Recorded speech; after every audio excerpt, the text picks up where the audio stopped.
SSH stands for Secure Shell. It's a protocol for connecting to a remote computer. You can use SSH to access the remote computer command line, push or pull code from the repository, perform deployments on remote servers. There are two ways to authenticate using SSH, with username and passwords, and also using private public key pairs. Passwords are easily hackable with brute force and dictionary attacks, so this method is not so preferred. SSH, on the other hand, uses cryptographically created key pairs and are not shared with the server. You generate a public key and private key on the client machine, and the private key is stored on the client machine, and the public key is copied over to the target server. When connecting to a target server, the target server proves its identity by presenting the public key. Both machines use this key exchange to generate a shared session key. Going forward, all the data is encrypted with this session key. For this tutorial, I am using PowerShell and Ubuntu for the server. I'm also using Bitwarden for password management. Let's try to log in with password. SSH root at the host IP address is what I'm going to use to log in. So if it's the first time that you're trying to log in, it'll ask you to save the fingerprint of the server. You can hit yes. So it's getting saved as a known host. Now it's asking me for the password. So I'll just enter the password now. So as you can see, it allowed me to log in into the server. So we confirm that our login is working now. We will now log out and create the SSH keys. So as you can see, I am in this folder called cusers rahul.ssh. If you do not have the folder .ssh, please create it. But otherwise, I'm going to go ahead with this. So you can see there are already two files, known host. This contains the fingerprint that we have earlier added when we connected to the server and authenticated it with username and password. So we are going to generate the SSH keys in this folder. I'm going to use this command to create the SSH key pairs, public key and private key. So after the -t, you can see the algorithm that we are going to use to generate the public private key pairs. And -c is a comment. This comment will get added into your public key, and -f is the file name to which this key will be saved. So if you are not executing this command in .ssh folder, then you have to also give the path to where it gets saved. So I want it to get saved in the current working directory, so I'm not giving a path name here. Also, in many of the tutorials, if you see, they will ask you to give the email ID as a comment, but I prefer a more meaningful way is having the email ID or an initial followed by what device it is used to connect to, and then what's optionally what service, the date on which it was created. So you can use the date to rotate your public private keys, maybe once in a year or every 6 months. So it's a good habit to keep rotating them, even though these are more secure than passwords. It's still a good practice to rotate them maybe in a year or every 2 years. So let's hit enter. So it is now creating the public private key, and it is asking for a passphrase.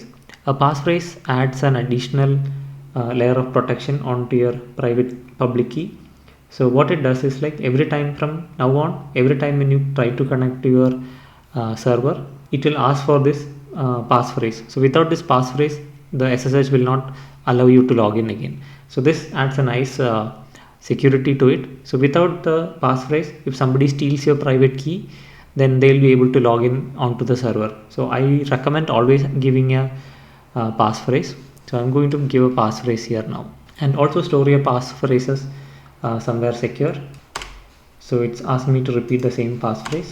The SSH key has been generated, and if I say dir, you can see the two files. So there is a public key file and the private key file.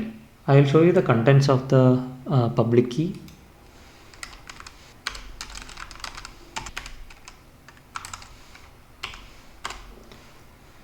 So as you can see, the comment got added. There is a key and the algorithm that we are using to generate the key. All of those are here. Now that we have created the SSH key, we will copy the SSH public key to the Ubuntu server and then try to log into the Ubuntu server via our SSH key. So for that, I'm going to open another terminal over here, and I will rename this to remote. First thing is, I will use SSH to log in to my remote server using the password. So I'm here. Now I'll try to see if there is already a .ssh folder.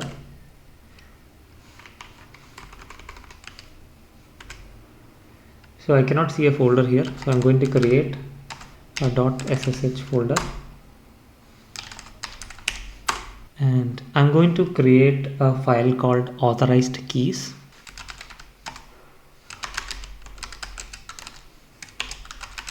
And in this file I will store the public key which I generated on my PC.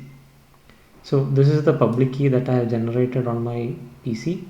I'm going to copy this and paste it in the authorized keys file. Control X and then yes. So it has already created the file, and hit enter. So it has created the file. So cat authorized keys, you can see the contents of the file is here. Okay, so now what we will do is, like, we will restart the service, SSH service.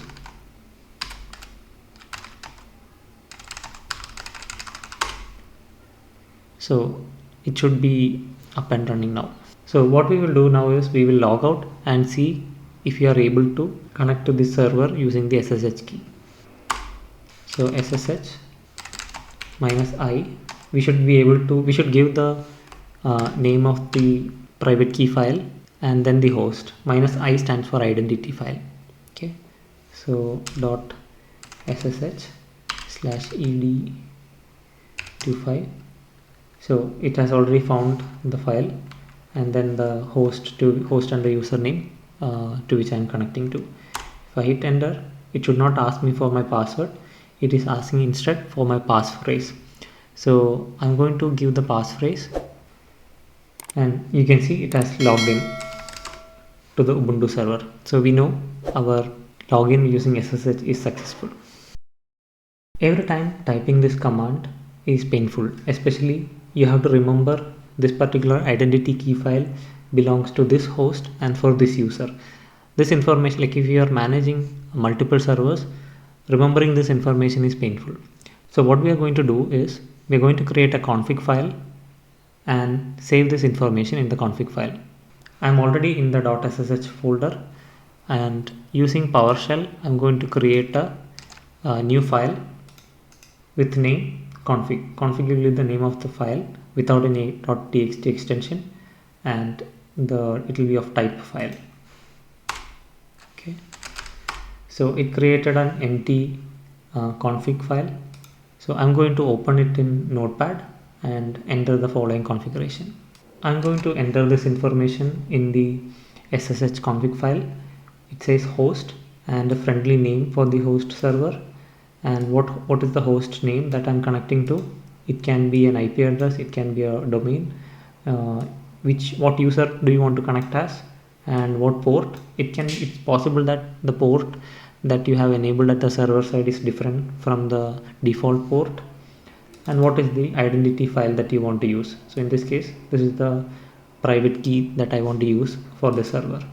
So I'm going to save this info, and going forward, whenever we want to connect to the server, we will use this particular host name, deployment server, and let's see how we can use it to connect. So going back to my terminal, I'm going to say SSH deployment server, and when I hit enter, it's going to ask me for the passphrase for this particular file. So as you can see, it has logged me in, and we have successfully moved the SSH configuration into a config file. Passphrases make your SSH keys more secure, but having to enter the passphrase is also an inconvenience, especially if your passphrase is auto-generated 10 to 16 character combination. I like to save my passphrases in password manager like Bitwarden. Let's see how we can make the login process more seamless. For this, we use something called an SSH agent. Now I have to close this PowerShell terminal and open it as an admin. I open the terminal as a admin user, and we will type in the following command to get the SSH agent running automatically on startup. And we will also start the SSH agent command. Now the next step is we need to store our private key into the SSH agent, so that next time when it runs, the SSH agent will provide the private key when we are connecting to the server.